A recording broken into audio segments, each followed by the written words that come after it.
aí galera, me chamo Jadson Félix e se liga só, Buíque tem uma história que não acaba mais. Hoje a gente vai dar um rolê lá pelo Museu Municipal para desvendar as histórias do nosso passado. E para isso, chamei um cara top, pesquisador, César Barmon, que vai embarcar com a gente nessa viagem. Vamos lá?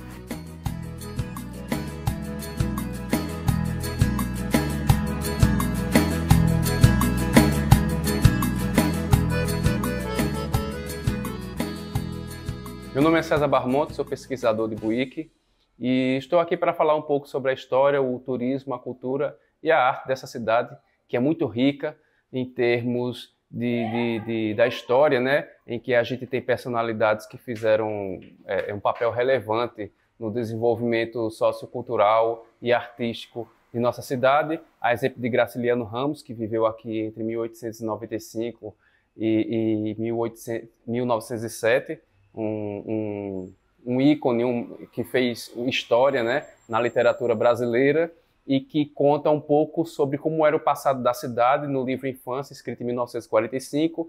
A gente também tem outras personalidades de grande relevância, como José Soriano de Souza Neto, que é nascido em Buíque e influenciou diretamente na criação do Código Civil brasileiro, né? Era dono da maior biblioteca jurídica do Brasil, com mais de 55 mil livros.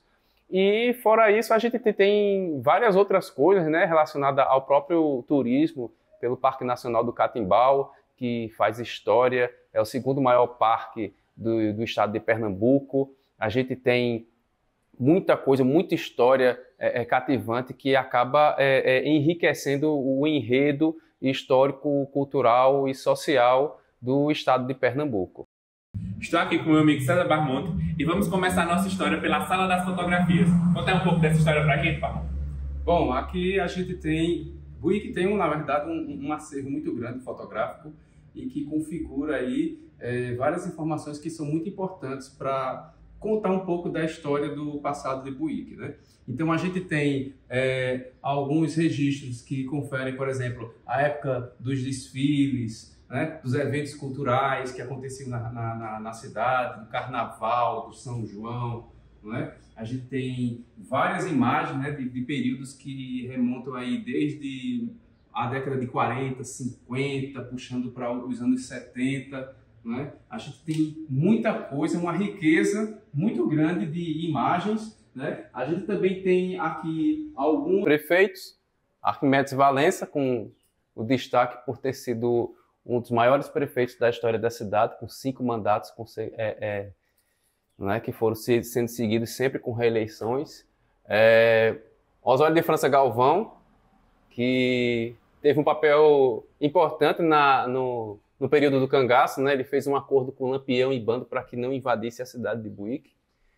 Temos aqui o Major França, né? Francisco de França Monteiro, que hoje o nome dele dá nome à praça principal de nossa cidade. Blesma Modesto também, que marcou aí na história da educação municipal, entre outros prefeitos também, cada um que em seu período marcou, fez história, não é? E no outro lado aqui nós temos também algumas imagens do período político com algumas personalidades do estado de Pernambuco que fizeram história também, não é? E algumas imagens de como o nosso município foi se desenvolvendo, né? A gente tem o que hoje é a praça de eventos. Antigamente, lá atrás, a gente vê aqui a imagem da Capela de São Sebastião, que até a década de 90 teve um dos maiores novenários do município. Temos imagens da coletoria estadual, da antiga escola que ficava no lugar da Praça Vigário João Inácio, que se chamava Duque de Caxias. Temos imagens do período em que havia alguns eventos culturais que deixaram de existir hoje, como a Cavalhada também, né? E uma reforma que foi feita no município aqui, no centro da cidade, a reforma de calçamento que foi feita em 1951.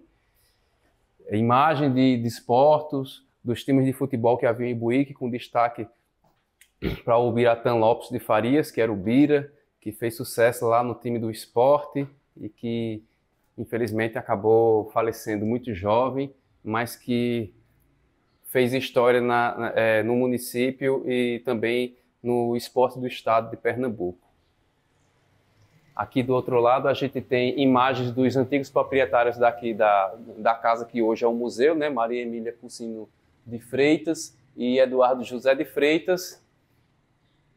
E cada imagem dessa aqui conta um pouco da história das famílias de Buíque, mostra um pouco de como eram os antigos casarões e sempre tem um pedaço, né, da história que quando a gente vai juntando isso, a gente vai entendendo um pouco mais do universo que montou essa história e se fundiu com a cultura e a arte do município de Buíque. Barmon, qual a peça mais notável aqui da coleção numismática do museu? Bom, a gente tem moedas de vários períodos, mas a gente pode dar um destaque aqui para essa de 5.000 cruzeiros, que é uma moeda comemorativa, que hoje, para quem coleciona, ela gira o valor dela em torno de R$400. A gente tem outra aqui de 10.000 réis também, que é uma moeda rara, ela está em bom estado de conservação e também está entre R$400 e R$500.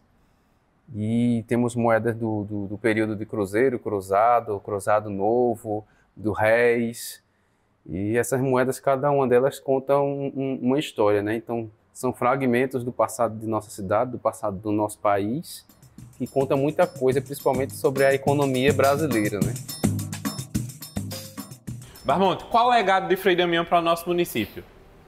Bom, Frei Damião é uma figura de grande importância no cenário religioso, né? Tanto no município quanto a nível nacional.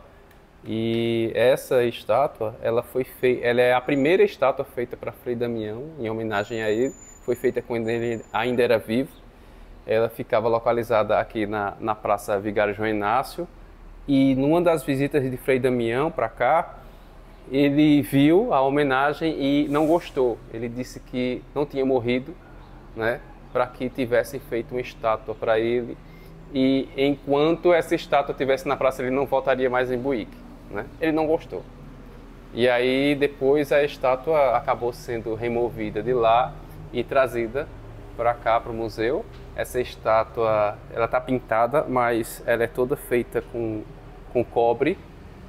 E até os dias de hoje, muita gente vem aqui para fazer reverência, né, à estátua e amarra essas fitas aqui. Tem momentos até em que tem que tirar, porque a quantidade de fita que fica aqui em volta dele é grande. O Damião, ele sempre vinha para Buíque, às vezes ele ia para o tanque. Tem uma casa lá que foi a primeira casa do tanque enquanto sítio, antes de se tornar, né, um vilarejo, em que ele se hospedava lá. E ele era sempre seguido por uma multidão de pessoas que vinham até de Tupanatinga e de outras cidades para acompanhar ele aqui no município.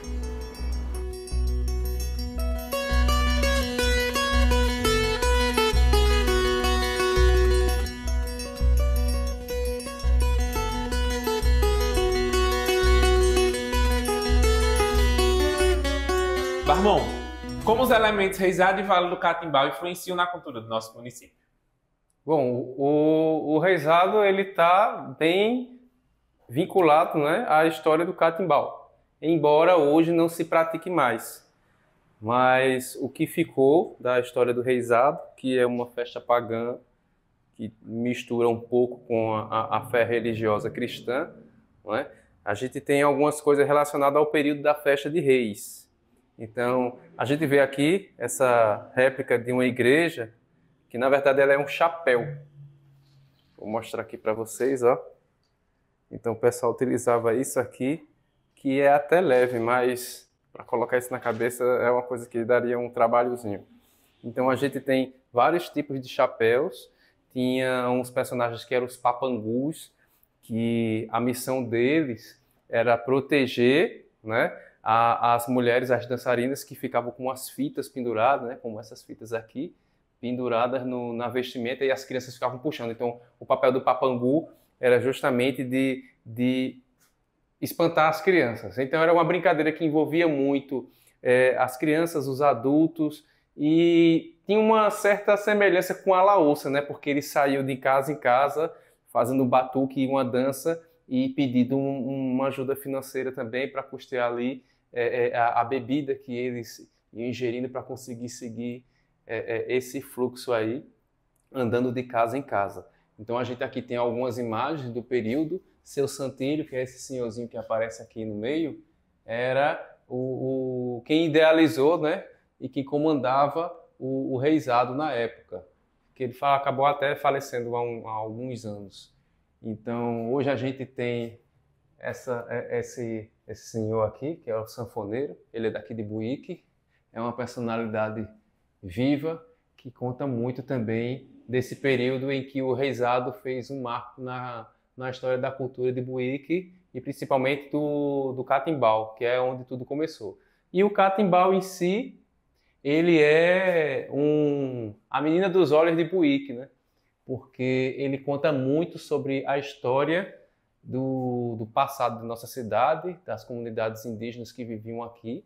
Aqui a gente tem uma representação de uma das principais formações rochosas do parque, que é a Pedra do Cachorro, como é popularmente conhecida, mas que o nome verdadeiro é Morro do Pititi. Pititi é uma palavra que vem do tupi, que significa uma prensa de prensar mandioca. Então, provavelmente existiu um artefato desse, né, uma prensa que ficava nessa localidade que acabou se tornando o nome do lugar. E as formações rochosas do parque, elas são bem curiosas, né, porque elas são formadas pela ação do vento e das chuvas, predominantemente feitas com arenito, né? Então a pedra ela vai se dissolvendo e a chuva e o vento vai moldando, criando formações que muitas vezes lembram formas de animais, né? Ou estruturas que lembram certas construções humanas, né? Feito, a gente tem a pedra da igrejinha, que lembra o portal de uma igreja, o Morro do Pititi, que lembra um cão da raça São Bernardo, dependendo da posição em que ele é visto, e a gente tem uma grande concentração também de pinturas rupestres, que variou aí do período de 6.000 a 2.000 anos, a exemplo dessa figura aqui, que é do sítio arqueológico Alcobaça. A gente tem 3 tipos de tradições presentes no parque, que é a tradição Nordeste, Agreste e Itacoatiara. Algumas delas você vê figuras humaniformes, né, que tem a formação que lembra figuras humanas, ou imagens de traços da vegetação nativa, e algumas elas são tão abstratas que não tem como se saber exatamente o que significam, mas que lançam um mistério que faz as pessoas refletirem bastante. A gente tem, por exemplo, aqui a imagem desse painel rupestre, que ele configura mãos, né, e traços alternados entre bolinhas e listras, que provavelmente está associado a um culto à água. E isso fica na Serra dos Breus. Barmon, a gente vê também que na Praça Major França a gente tem algumas pinturas. Sim. Talhadas, né? Uhum. Essas pinturas, elas são na verdade, partes dos principais sítios, né, que a gente tem aqui, e elas foram feitas para criar uma representatividade com o passado, né, a ligação do passado com o presente, porque Buíque tem essa questão mística muito interligada. Existem várias pessoas que descendem de comunidades indígenas e quilombolas e que acabam pegando isso num bolo, porque até o próprio pessoal do quilombola também tem as suas raízes indígenas. Eu gostaria de te convidar para conhecer um pouco mais da cultura do Buíque. Essa é a sala da música, e aqui você tem um painel com vários discos que marcaram a época da história brasileira. Temos esse rádio, né? Hoje a gente escuta música na parede celular, né? Mas olha só o tamanho disso aqui, é praticamente um móvel, né? Que é um toca-disco. Pessoal mais novo nunca viu isso tocando. Tem muita gente hoje que não sabe o que é isso, né? É verdade. Mas é o precursor do CD, que também não se usa mais, né? Com o surgimento do MP3, a gente tem alguns instrumentos musicais que foram usados por bandas municipais, Olha aqui uma coisa que quase não se vê também, a fita cassete, em que se escutava música. Tem uma fitinha aqui, ó, que ela guardava... Deixa eu ver se eu consigo puxar esse pedacinho. Aqui nessa fita ela guarda as trilhas e a música passava por aqui. E daqui ela se soltava, passava por dentro do aparelho. E aí se ouvia a música. Depois ela rebobinava inteira e acabava. Feita a fita de vídeo, né, também, que é uma coisa que não se usa mais. Temos rádios de vários períodos da história, né? Inclusive o rádio foi uma das ferramentas que prejudicou bastante o período do cangaço, né? Porque ele era muito utilizado para se denunciar os locais onde o Lampião tinha passado. E isso fez um cerco, ajudou a fazer um cerco muito grande, né? Serviu como instrumento de aviso para as volantes encontrarem os grupos de cangaceiro. E a gente tem rádios de várias épocas, da década de 50, da década de 30. Esse aqui, ó, que era famosíssimo, que era o Jangadeiro, era referência de rádio da época.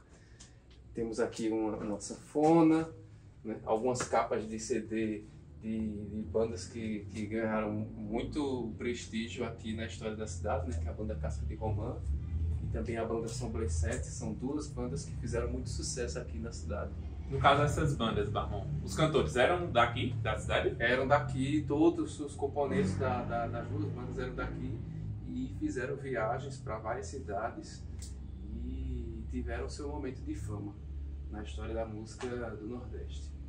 E a que a gente tá entrando nessa história de música, eu lembro também que o pessoal falava muito da discoteca, não é isso que tinha aqui na cidade? A discoteca do Billy Kid. Isso. Que a gente ia, era uma coisa totalmente diferente do que a gente vê, né? Hoje a gente conhece mais o que? Existem boatos nos grandes centros urbanos, mas a discoteca era uma coisa assim bem familiar, né? E que as pessoas entravam e iam ali só para dançar mesmo, só para curtir as músicas da época.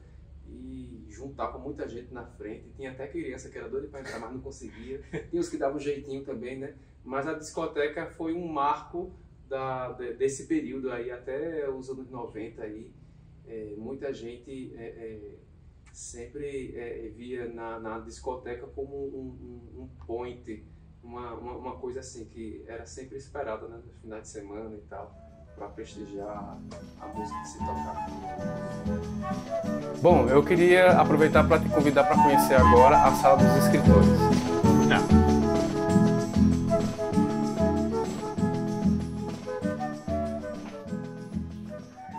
Essa é a Sala dos Escritores. Então temos aqui esse painel com alguns cordéis de Paulo Tarcísio, que é um cordelista bem conhecido aqui de Buíque. Temos uma imagem aqui do Sadab, ou Meu Rei, que fez história lá na Serra dos Breus. Ele tinha o que ele chamava de sociedade adâmica e trouxe várias pessoas originadas lá da Paraíba e criou uma espécie de comunidade alternativa aqui e morreu com 113 anos. E aqui temos outro painel, Sidnaldo, que escreveu um livro sobre a história do município, um livro que hoje é raro de se encontrar. Graciliano Ramos também tem algumas imagens dele aqui, que residiu em Buíque desde os 3 anos de idade até os 7, e que em 1945 escreveu o livro Infância, que fala muito sobre o período em que ele viveu aqui na cidade de Buíque, e outros livros feitos por poetas e escritores de um modo geral da história de Buíque, que cada um, a seu modo, ajuda a contar um pouco da história de nossa cidade através da literatura. Muito bom. Barmonte, aqui na sala pré-histórica, contar a história de quê? Bom, a gente tem aqui nessa sala uma simulação de uma caverna e dois restos, né, de ossadas pré-históricas. Uma que é de um animal que viveu há mais ou menos 8.000 anos. A gente tem os restos dele aqui, que está petrificado. Eu queria dar um destaque para essa imagem aqui, ó. Isso aqui são dentes da mandíbula inferior de um mastodonte. A gente tem registros do final de 1800 de um engenheiro de Minas que esteve aqui em Buíque e ele dizia que era fácil encontrar restos de mastodontes espalhados assim no solo, né, na região do Carneiro. E para você ver, tem uma ideia do tamanho do bicho aqui, por exemplo, aqui ele não está completo, mas essa parte aqui, ó, esse osso petrificado, que tem essa parte redonda assim, isso aqui equivale mais ou menos a essa parte do fêmur do animal. Ele é um parente do elefante. E aqui do outro lado a gente tem os restos de uma mulher que viveu há mais ou menos 6.400 anos, era indígena. Para você ver, essa ossada aqui é mais antiga que Jesus Cristo. E é uma das primeiras ossadas que foram encontradas no Parque Nacional. Não é a primeira, mas é uma das primeiras. A primeira foi um homem e ossadas de crianças também. Parte das ossadas que foram encontradas estão no Museu do Homem do Nordeste e outra parte na Universidade Federal de Pernambuco. Então, a gente tem aqui esses dois resquícios, né, da pré-história de Buíque e que, por si só, já contam muita coisa sobre o passado de nossa cidade.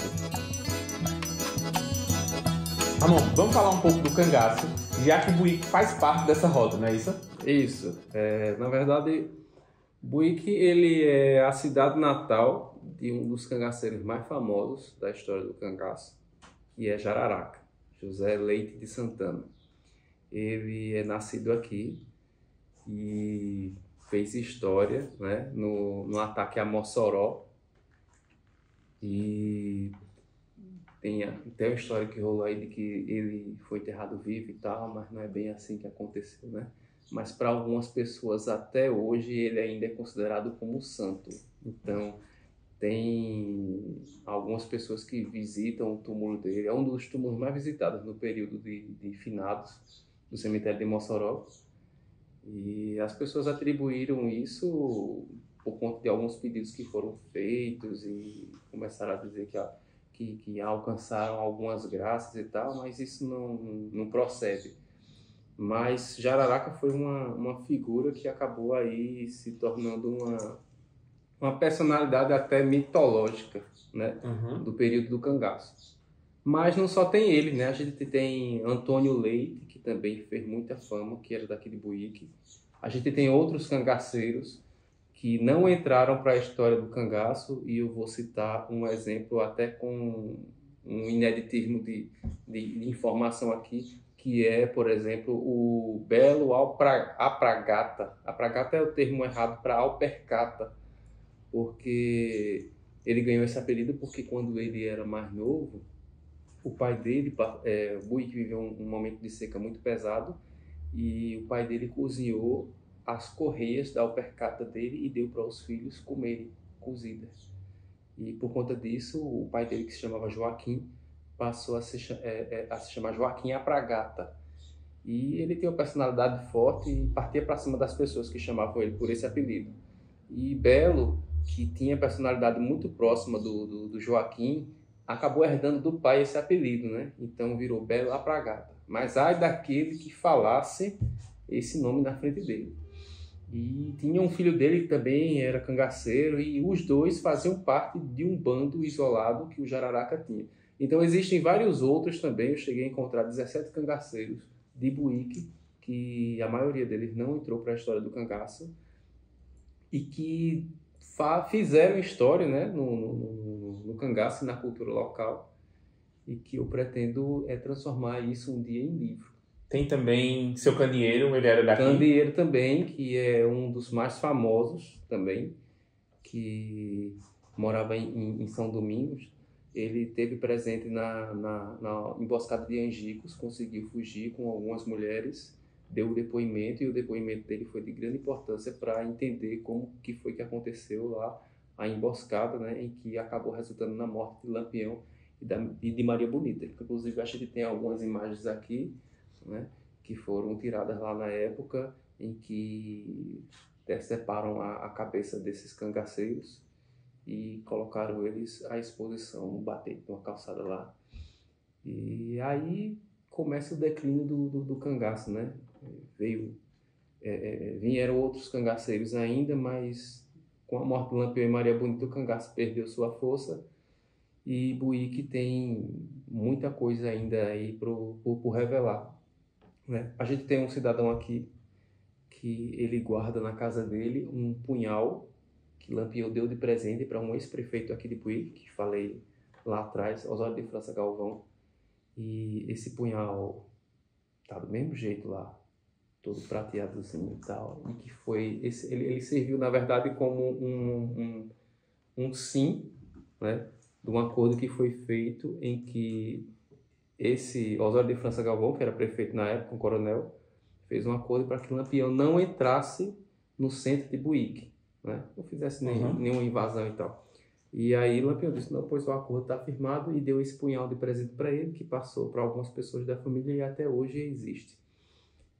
Mas, mesmo assim, Lampião chegou, ele vinha algumas vezes para o centro de Buíque, escondido na madrugada, e ia visitar um padre que era amigo dele, conhecia ele desde a infância, que era o padre José Kerley, que sempre mandava um cangaceiro avisar que ia haver essa visita durante a madrugada, e o padre deixava os fundos da matriz de São Félix abertos para receber o cangaceiro, que fazia uma oração, deixava uma oferta em dinheiro, pedia a benção do padre e depois ia embora interior adentro, né, para continuar a sua jornada. Então, Buíque tem muita história aí que ainda é de desconhecimento total do público geral, inclusive do público do cangaço, mas que tem muito o que contribuir, né, para complementar as lacunas de histórias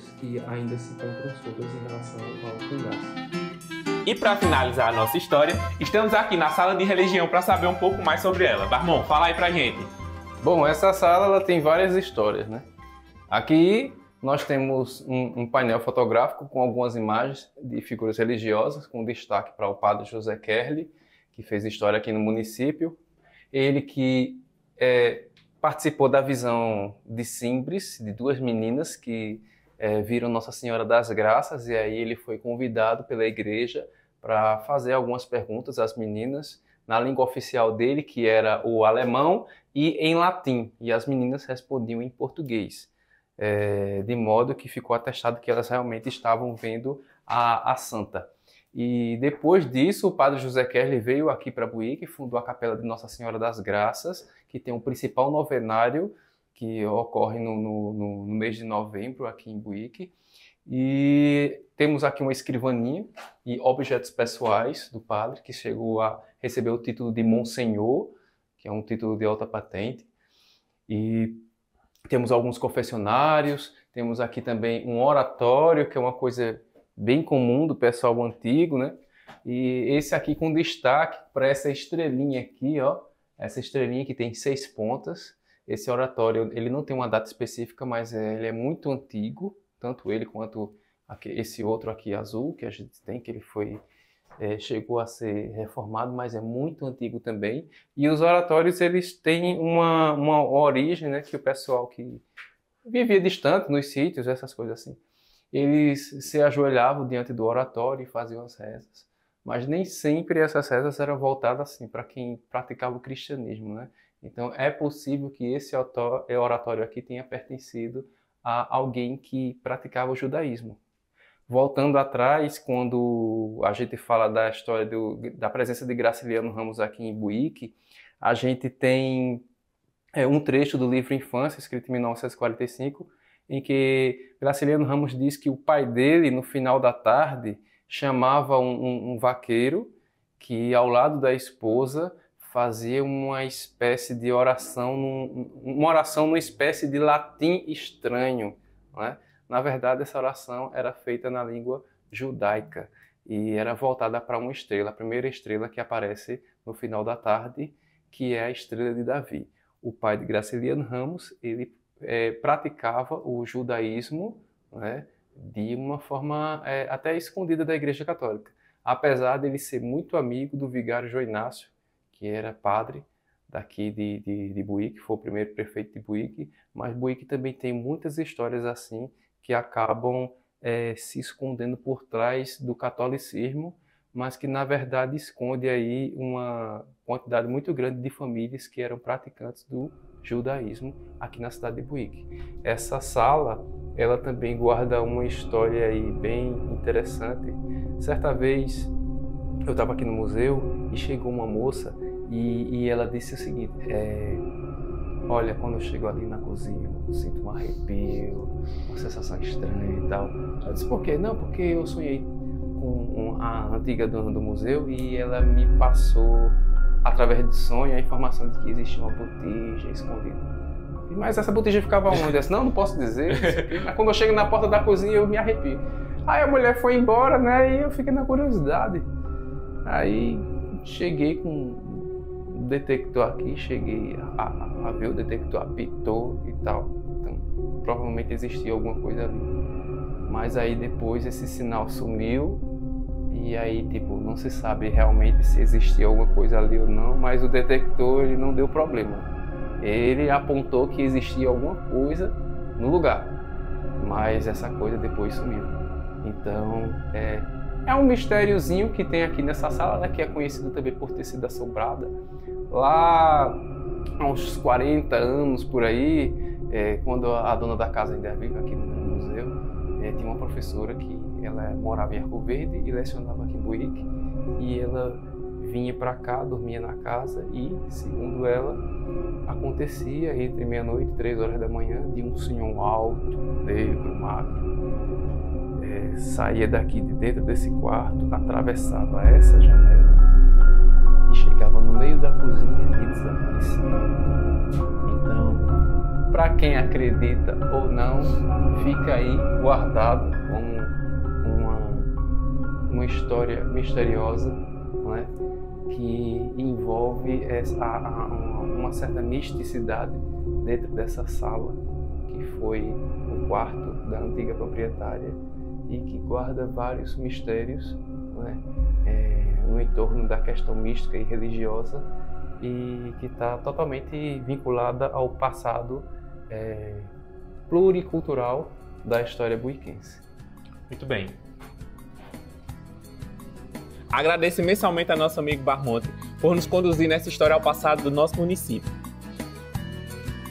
E fica aqui o convite para quem tiver interesse de conhecer um pouco mais sobre a história de Buíque, venha para o centro da cidade e aprecie todas as informações e todos os resquícios que temos aqui guardados, que contam um pouco da história não só de Buíque, mas também do estado de Pernambuco. Venha apreciar histórias do Museu Municipal.